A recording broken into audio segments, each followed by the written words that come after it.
Assalamualaikum warahmatullahi wabarakatuh. Hari ini 11 September 2023. Unforgettable. Mustahil sejarah dan dunia melupakan peristiwa tragedi kemanusiaan yang sangat kejam dan biadab. 21 tahun lalu media menyebut dengan tragedi 911. Tanggal 11 bulan 9 tahun 2001. Dunia heboh, gempar dan mencekam. Sangat mengerikan. Meskipun hanya menyaksikan lewat tayangan televisi, miliaran pasang mata tertuju pada peristiwa terorisme sadis. Dari lubuk hati yang paling dalam terpanjatkan doa. Doa tulus bagi para korban, keluarga yang ditinggalkan baik yang teridentifikasi maupun yang hancur jasadnya. Terpotong-potong bagian tubuhnya juga yang tak ditemukan sama sekali. Tepat 1 tahun tragedi World Trade Center, saya hadir atas undangan pemerintah Amerika Serikat dalam acara doa bersama perwakilan umat beragama dari seluruh dunia di St. Bartholomew's Church, sebuah gereja dekat lokasi World Trade Center. Sebuah acara celebrating of remembrance and hope dedicated to the victim of violence everywhere. Sebuah peringatan dan renungan untuk mengenang korban kekerasan di seluruh dunia.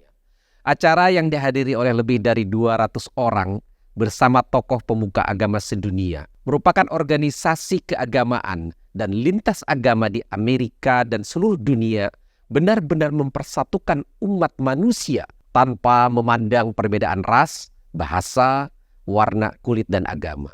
Semua memanjatkan doa dengan bahasa yang berbeda namun dengan tujuan dan makna yang sama, yaitu perdamaian. Saya pun tak kuasa menahan air mata, terlebih saat berkumandang ayat-ayat suci Al-Quran yang dibacakan dengan merdu dan khusyuk oleh seorang imam muslim di Amerika. Untuk pertama kalinya, saya bisa menangis di sebuah gereja. Saya sendiri tidak mengerti mengapa itu bisa terjadi. Mungkin karena keharuan yang menyatu bersama ribuan manusia yang mengingat tragedi berdarah 1 tahun lalu itu. Suasana yang tercipta ketika itu seakan-akan semua orang merasa memiliki dan menjadi bagian penting dari tragedi di puing-puing World Trade Center. Tepat 11 September 2002, genap 1 tahun usai peristiwa tersebut, saya berada di dekat lokasi, berdiri di titik koordinat dan masih menyaksikan garis pembatas sekitar puing dan reruntuhan di area gedung Menara Kembar WTC New York. 1 tahun usai tragedi bom WTC, saya bersama delegasi pemimpin muda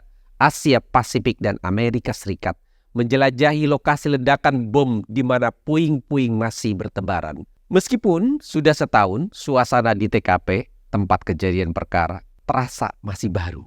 Siapapun yang menyaksikan puing-puing itu, niscaya akan tersentuh rasa kemanusiaannya. Saya sendiri menyiapkan makalah, paper seputar bagaimana mengembangkan tradisi Islam moderat di Indonesia. Tema tersebut tepat karena Indonesia menjadi role model negara kesatuan yang mampu mengelola keragaman dan perbedaan dalam budaya harmoni, unity in diversity.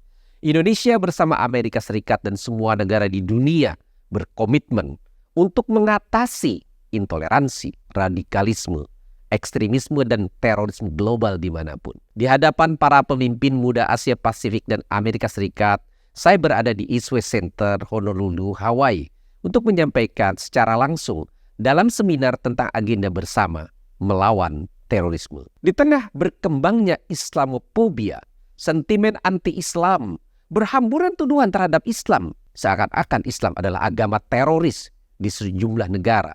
Dan Indonesia saat itu dalam perkembangan berikutnya juga dituduhkan oleh beberapa media asing menjadi negara transit dan bahkan ada yang menyebut sebagai akar terorisme. Sampai-sampai seorang penulis Hamilton Hart menyebut, Indonesia is one of the countries with the highest case of radicalism and terrorism in Southeast Asia.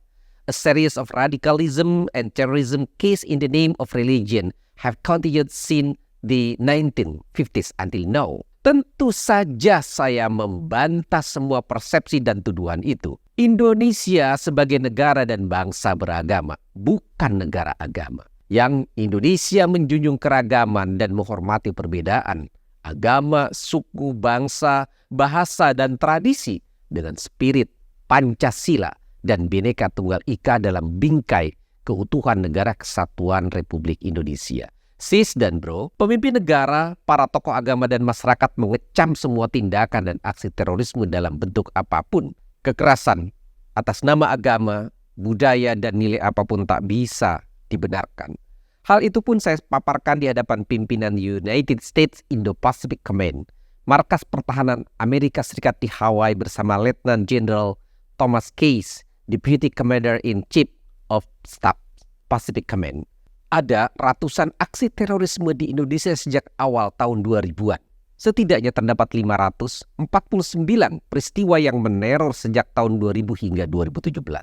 Mulai kasus bom Bali, bom di kedutaan Australia, bom di JW Marriott Hotel Jakarta, sungguh mengenaskan. Tak hanya itu, peristiwa terorisme masih terus terjadi. Kasus bom Surabaya tahun 2018 menewaskan 15 orang. Tahun 2019, ledakan bom di Sibolga. 2020, markas polisi diserang hingga 1 petugas tewas. 2021, terjadi bom bunuh diri di Makassar menewaskan 2 pelaku di gereja katedral. Tak berhenti di situ. Tahun 2022, bom bunuh diri terjadi lagi di Bandung, Jawa Barat.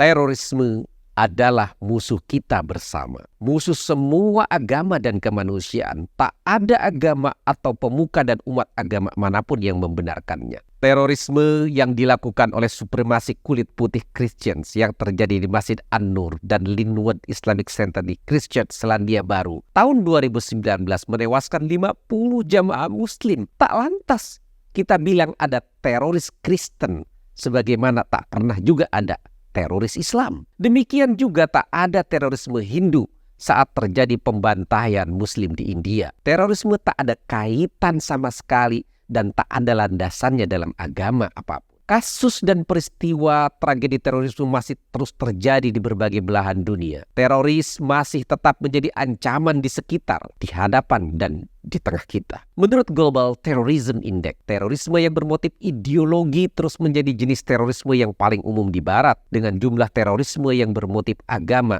menurun sebesar 95% sejak puncaknya pada tahun 2016. Di Asia Selatan masih menjadi wilayah dengan rata-rata skor Global Terrorism Index terburuk pada tahun 2022. Wilayah ini mencatat 1.354 kematian akibat terorisme pada tahun 2022. Turun 30% jika dibandingkan tahun sebelumnya. Di negara-negara barat, jumlah serangan terus menurun dengan penurunan berturut-turut setiap tahunnya sejak tahun 2017.